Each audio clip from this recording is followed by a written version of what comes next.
Exercise 2.2 complete the following pattern கொடுத்துருக்காங்க. இப்போ இந்த பேட்டர்ன் எப்படி பண்ணலான்னு பாருங்கள். இப்போது ஃபஸ்ட்டு நம்ம என்ன கொடுத்துருக்காங்க, 9 மைனஸ் 1. 9 மைனஸ் 1 எவ்வளவு நமக்கு 8ன்னு ஆன்சர் வருமா? ஓகே. அடுத்து 98ஐயும் 21ஐயும் என்ன பண்ண போகிறோம், சப்ராக்ட் பண்ண போகிறோம். 8ல் 1 போச்சுன்னா 7, 9ல் 2 போச்சுன்னா 7. ஸோ ஆன்சர் என்ன வரும் நமக்கு 77 அப்படின்னு இருக்கும். ஓகேவா? அடுத்தது பாருங்கள், 987 321 சப்ராக்ட் பண்ணுறோம். அப்போ 7ல் 1 போனால் 6, 8ல் 2 போச்சுன்னா 6, 9ல் 3 போனால் 6. அப்போ 666 அப்படின்னு இருக்கும். அடுத்த நம்பர் பாருங்கள், அதே மாதிரி இங்கே இப்படியே டேரெக்டாக பண்ணிக்கலாம்னா 6ல் 1 போச்சுன்னா எவ்வளவு 5, 7ல் 2 போச்சுன்னா 5, 8ல் 3 போச்சுனாலும் 5 தான், 9ல் 4 போனாலும் 5 தான் இல்லையா? அப்போ நெக்ஸ்ட் என்ன இருக்குது, அதே மாதிரியே பண்ணுங்கள். 5ல் 1 போனதுன்னா 4, 6ல் 2 போனால் 4, 9ல் 3 போனாலும் 4 தான், 8ல் 4 சப்ராக்ட் பண்ணாலும் 4 தான், 9ல் 5 சப்ராக்ட் பண்ணாலும் 4 தான். ஸோ நமக்கு எப்படி சீக்வன்ஸ் இருக்குது, ஃபஸ்ட்டு பாருங்கள் 8 இருக்குது, அப்புறம் 7 இருக்குது, அப்புறம் 6, 5, 4. அப்போ நெக்ஸ்ட்டு என்ன வந்திருக்கும், 3ன்னு வந்திருக்கணும் இல்லையா? 3 வந்திருக்கணும். எத்தனை நம்பர்ஸ் வரும், ஃபஸ்ட்டு ஒன் டிஜிட் நம்பர், அப்புறம் 2 டிஜிட், அப்புறம் 3 டிஜிட், அப்புறம் 4 டிஜிட், அப்புறம் 5 டிஜிட். அப்போ அடுத்து நமக்கு என்ன வந்திருக்கணும், 5க்கு அடுத்து 6 டிஜிட்டில் 333ன்னு ஆன்சர் வந்திருக்கணும். ஓகேவா? இங்கே சீக்வன்ஸ் எப்படி வந்திருக்கும், சீக்வன்ஸுக்கு பாருங்கள், இங்கே பாருங்கள், ஃபஸ்ட்டு 9, 8, 7, 6 அப்படியே தானே வருது. அப்போ 9, 8, 7, 6, 5, 4ன்னு இருக்கும். அதே மாதிரி இங்கே எழுதும்போது இங்கே பாருங்கள் 1, 2, 3, 4, 5ன்னு ஸ்டார்டிங் நம்பராக இருக்கா. அப்போ அடுத்த நம்பர் என்ன வந்திருக்கிறோம், 6லேருந்து எழுதிருப்பீங்க. 6, 5, 4, 3, 2, 1. இதோட ஆன்சர் தான் நமக்கு என்ன கிடைக்குது, 333ன்னு 6 டைம்ஸ் எழுதுகிற மாதிரி கிடச்சிருக்கும். ஓகேவா? நெக்ஸ்ட் கொஸ்டின் பார்க்கலாம். A piece of wire is 12 centimeter long. What will be the length of the side if it is formed as அப்படின்னு சொல்லி கொடுத்துருக்காங்க. ஈக்குலேட்ரல் ட்ரையாங்கிள்னு சொல்லியிருக்காங்க. ஈக்குலேட்ரல் ட்ரையாங்கிள்னால் நமக்கு என்ன அப்படின்னா 3 சைடும் இருக்கும். ஓகேவா? 3 சைடும் எப்படி இருக்கும் அப்படின்னா ஈக்குவலாக இருக்கும். அப்போ ஈக்குலேட்ரல் ட்ரையாங்கிள்னால் எத்தனை சைடு இருக்குது, 3 சைட்ஸ். அப்போ 12 3ஆல் டிவைட் பண்ணணும். 3ஆல் டிவைட் பண்ணால் என்ன வரும், 1 3 is 3, 2 3 are 6, 3 3 are 9, 4 3 are 12. அப்போ நமக்கு என்ன ஆன்சர் கிடைக்கும், 4. இந்த எஸ்ஸை அப்படியே எழுதிக்கணும், அதுதான் ஆன்சர். சரியா? இப்போ ஸ்கொயர், அடுத்த கொஸ்டின் ஸ்கொயர் பண்ண போகிறோங்க. ஸ்கொயர் அப்படின்னா நமக்கு ஸ்கொயரில் எத்தனை சைட்ஸ் இருக்குது, 1 2 3 4 இருக்குது இல்லையா? ஸோ 4, 12 4ஆல் டிவைட் பண்ணணும். 4ஆல் டிவைட் பண்ணால் என்ன ஆன்சர் கிடைக்கும், 1 4 is 4, 2 4s are 8, 3 4s are 12. அப்போ 3 டைம்ஸ் நம்ம என்ன பண்ணியிருப்போம், இதை கேன்சல் பண்ணி எழுதிப்போம். அப்போ ஆன்சர் என்னது, 3s. ஓகேவா? புரிஞ்சுதுங்களா? அடுத்த சம் பாருங்கள். Identify the value of the shapes and the figures in the table given below and verify the addition horizontally and vertically கொடுத்துருக்காங்க. இப்போது ஃபஸ்ட்டு பாருங்கள், இங்கே வந்து 4 ஸ்டார்ஸ் இருக்குது சரியா, 1 2 3 4 ஸ்டார்ஸ் இருக்குது. வேல்யூ என்னது, 4 வேல்யூ ஆட் பண்ணால் 32ன்னு கிடைக்குதான். அப்போ 32 இது நம்பர் ஆஃப் டேர்ம்ஸ் இது இருக்குது, 4 இருக்குது. அப்போ 32 4ஆல் டிவைட் பண்ணுங்கள். 4ஆல் டிவைட் பண்ணால் நமக்கு என்ன கிடைக்கும், 4 டேபிளில் பார்த்தா 8 டைம்ஸ் வரும் சரியா. 8 4s are 32. ஓகேவா? அப்போ இந்த ஒவ்வொரு ஸ்டாரும் எவ்வளவு இருக்குது, 8ன்னு இருக்குது. இது ஒரு ஸ்டாரோட வேல்யூவும் எவ்வளவு, 8 அப்படின்னு வந்திருக்கும் சரியா. இப்போ 8 + 8 16, 16 + 8 24, 24 + 8 32 அப்படின்னு ஆன்சர் வரும். அப்போ ஸ்டார் இருக்கிற இடத்துல எல்லாத்துலேயும் என்ன பண்ணிடலாம், 8ன்னு சப்ஸ்டியூட் பண்ணலாம். ஓகேவா? நெக்ஸ்ட்டு இப்போ இந்த ஸ்டாரு இந்த சைடில் எப்படி இருக்குதுன்னு ஆட் பண்ணணும். ஓகேவா? இது இந்த ரோவில் ஆட் பண்ணால் 30 வருது. இங்கே ஒரு ஸ்டார், இங்கே ஒரு ஸ்டார் இருக்குது. 2 எவ்வளவு, 8 8 எவ்வளவு, 16. ஓகேவா? அப்போ இந்த 30ல் இருந்து 16 சப்ராக்ட் பண்ணுறோம். சப்ராக்ட் பண்ணால் நமக்கு என்ன ஆன்சர் கிடைக்கும், 14 அப்படின்னு கிடைக்கும். 14 அப்படின்னா இந்த ஸ்மைலிஸ் இருக்கு இல்லையா, இந்த 2 ஸ்மைலியும் ஆட் பண்ணால் 14 வருது. அப்போ 14 என்ன பண்ணுறோம், 2ஆல் டிவைட் பண்ணோம். டிவைட் பண்ணால் நமக்கு என்ன ஆன்சர் கிடைக்கும், 7. அப்போ ஒவ்வொரு ஸ்மைலியும் வேல்யூ என்னது, 7.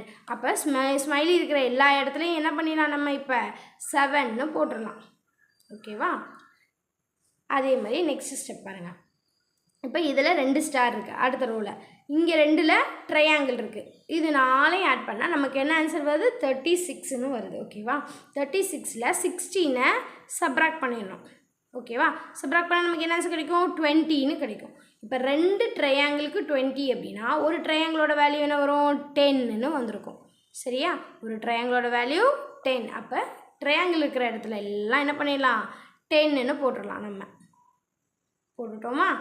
இப்போ அவ்வளோதான், முடிஞ்சு. எல்லா வேல்யூவும் நம்ம கண்டுபிடிச்சிட்டோம். இப்போ நம்ம என்ன பண்ண போகிறோம்? இங்கே இருக்கிற வேல்யூஸு, இங்கே இருக்கிற ரிமைனிங் எல்லாமே நம்ம என்ன பண்ண போகிறோம்? ஆட் பண்ணி எழுத போகிறோம். 8 + 10 எவ்வளவு? 18. 18 + 7 25. 25 + 7 32. ஸோ இதுக்கு ஆன்சர் என்னது? 32 அப்படின்னு எழுதிடணும். சரிங்களா? அடுத்த இதில் பாருங்கள், 8 + 7 எவ்வளவு? 8 + 7 15. 15 + 10 25. 25 + 7 32. சரியா? 32ன்னு எழுதிடலாம். இப்போ என்ன பண்ண போகிறோம்? வேர்டிகலாகவும் நம்ம வந்து பண்ணணும் இல்லையா? ஸோ இங்கே பக்கம் பாருங்கள், 7 + 8 எவ்வளவு? 15. 15 + 5 10 25. 25 + 7 32. இதுவும் 32ன்னு வந்துடும். நெக்ஸ்ட்டு 7, இங்கே 7 10 17. 17 + 7 24. 24 + 10 34. ஓகேவா? 34ன்னு ஆன்சர் வந்திருக்கும். அடுத்தது பாருங்கள், 8 + 10 18. 18 + 7 25. 25 + 7 32. ஆன்சர் 32ன்னு எழுதிடணும். ஓகேவா? இப்போது டோட்டலாக எழுத போகிறோம். இந்த சைட்லேயும் ஆட் பண்ண போகிறோம், இந்த சைட்லேயும் ஆட் பண்ண போகிறோம்.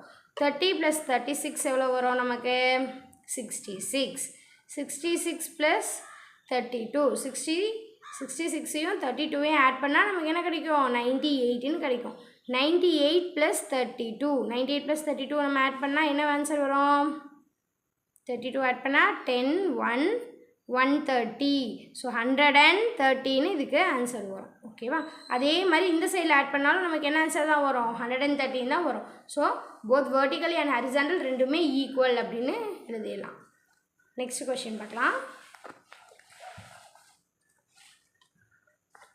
The table given below shows the result of the matches played by 8 teams in a kabaddi championship tournament அப்படின்னு சொல்லி கொடுத்துருக்காங்க. ஓகேவா? ஒரு 8 டீம்ஸ் வந்து ப்ளே பண்ணுறாங்க. ABCDEFGHன்னு 8 டீம்ஸ் வந்து ப்ளே பண்ணியிருக்காங்க. டோட்டல் மேட்ச் அப்படின்னு சொல்கிறது மேலே கொடுத்துருக்குது. அதில் எத்தனை மேட்ச் அவங்க வின் பண்ணியிருக்காங்க, எத்தனை மேட்ச் அவங்க லூஸ் பண்ணியிருக்காங்க அப்படின்னு சொல்லி பார்க்கணும், லாஸ் பண்ணுறாங்க. இப்போது நம்ம ஒரு 10 மேட்சஸ் வந்து ஒரு டீம் விளையாடுறாங்க அப்படின்னா அதில் ஒரு 6 மேட்சஸ் அவங்க வின் பண்ணியிருக்காங்க அப்படின்னு சொன்னால் ரிமைனிங் மேட்சஸ்லாம் என்ன பண்ணியிருப்பாங்க? அவங்க தோற்றுருப்பாங்க. அப்படி தானே? அப்போ 10ல் 6 வின் அப்படின்னா பேலன்ஸ் எவ்வளோ இருக்குது? 4 தான் லாஸ் பண்ணியிருக்கோம் அப்படின்னு நம்ம சொல்லலாம். சரியா? அப்போ அதே மாதிரி தான் நம்ம இங்கே எழுத போகிறோம். இப்போ பாருங்கள், கேயோட வேல்யூ கண்டுபிடிக்கணுமாம்மா. இப்போ 8 மேட்சஸ் ப்ளே பண்ணியிருக்காங்க டீம் ஏ. அதில் 5 மேட்சஸ் வந்து வின் பண்ணிட்டாங்க. அப்போ கேயோட வேல்யூ என்னது? 3. 8ல் 3 மைனஸ் 8ல் 5 மைனஸ் பண்ணால் என்ன ஆன்சர் கிடச்சிரும்? நமக்கு 3ன்னு கிடச்சிரும். ஓகேவா? இப்போ அடுத்து பாருங்கள், 7B வந்து 7 மேட்சஸ் விளையாண்டுருக்காங்க. அதில் 6 மேட்சஸ் வின் பண்ணிட்டாங்க. அப்போ ரிமைனிங் ஒன்று தான் என்ன பண்ணியிருப்பாங்க? தோற்றுருப்பாங்க. அப்போ எம்மோட வேல்யூ என்னது? 1. ஓகேவா? அடுத்து பாருங்கள், இப்போது மேட்ச் ஓன் பண்ணதை கொடுத்துட்டாங்க, லூஸ் பண்ணதை கொடுத்துட்டாங்க. நம்ம டோட்டல் மேட்ச் எவ்வளவுன்னு கேட்காங்க. அப்போ என்ன பண்ணணும்? வின் பண்ண மேட்சையும் லாஸ் பண்ண மேட்சையும் ஆட் பண்ணால் அதோட ஆன்சர், அதுதான் டோட்டல் மேட்ச். ஓகேவா? அப்போ 6 + 4 எவ்வளவு நமக்கு? 10 அப்படின்னு எழுதிடலாம். ஓகேவா? அடுத்த கொஸ்டின் பாருங்கள், அதே மாதிரி தான் டோட்டல் மேட்ச் தான் கேட்டிருக்காங்க. அப்போ என்ன பண்ணணும்? இது ரெண்டையும் ஆட் பண்ணி எழுதணும். 7 + 2 எவ்வளவு? 9. அவ்வளோதான். இப்போ அடுத்து நெக்ஸ்ட்டு டோட்டல் மேட்ச் கொடுத்துருக்காங்க. ஈயோட டோட்டல் மேட்ச்சு. அதில் அவன் லூஸ் பண்ணதை மட்டும் சொல்லியிருக்காங்களே, எவ்வளோ லாஸ் பண்ணியிருக்கான் அப்படின்ட்டு. அப்போ அவன் வின் பண்ணது எத்தனைன்னு பார்க்கணும். ஸோ 9 மேட்சஸில் 3 மேட்சஸ் அவங்க என்ன பண்ணிட்டாங்க? தோற்று போயிட்டாங்க. அப்போ ரிமைனிங் என்ன இருக்கும்? 9 - 3 6ன்னு இருக்கும் இல்லையா? பியோட வேல்யூ அப்போ என்னது? 6. ஓகேவா? அடுத்து பாருங்க, எஃப் வந்து டோட்டலாக 10 மேட்சஸ் விளையாடுறாங்க. அதில் 6 வந்து வின் பண்ணிட்டாரு. அப்போ ரிமைனிங் எவ்வளவு? 10 - 6 எவ்வளவு? 4 அப்படின்னு எழுதிடலாம். ஓகேவா? ஜியோட பாருங்கள், டோட்டல் மேட்ச் 8 மேட்சஸ் விளையாடுறாங்க. அதில் வின் பண்ணது எவ்வளோன்னு தெரியாது, ஆனால் லூஸ் பண்ணது 4. அப்போ 8 - 4 போட்டிங்கன்னா என்ன வந்துடும்? 4ன்னு இருக்கும். அது 4 எக்ஸோட வேல்யூ எவ்வளவு? 4. ஓகேவா? இப்போ நெக்ஸ்ட் அதே மாதிரி ஹச்சோட இது நமக்கு டோட்டல் மேட்சஸ் தெரியாது, வின் பண்ணதும் லூஸ் பண்ணதும் கொடுத்துருக்காங்க. 3 + 6 எவ்வளவு? 9. அப்போ டோட்டல் மேட்சஸோட வேல்யூ 9, ஒய்யோட வேல்யூ 9 அப்படின்னு இருக்கும். சரியா? ஈஸியாக இருக்குதுல்ல?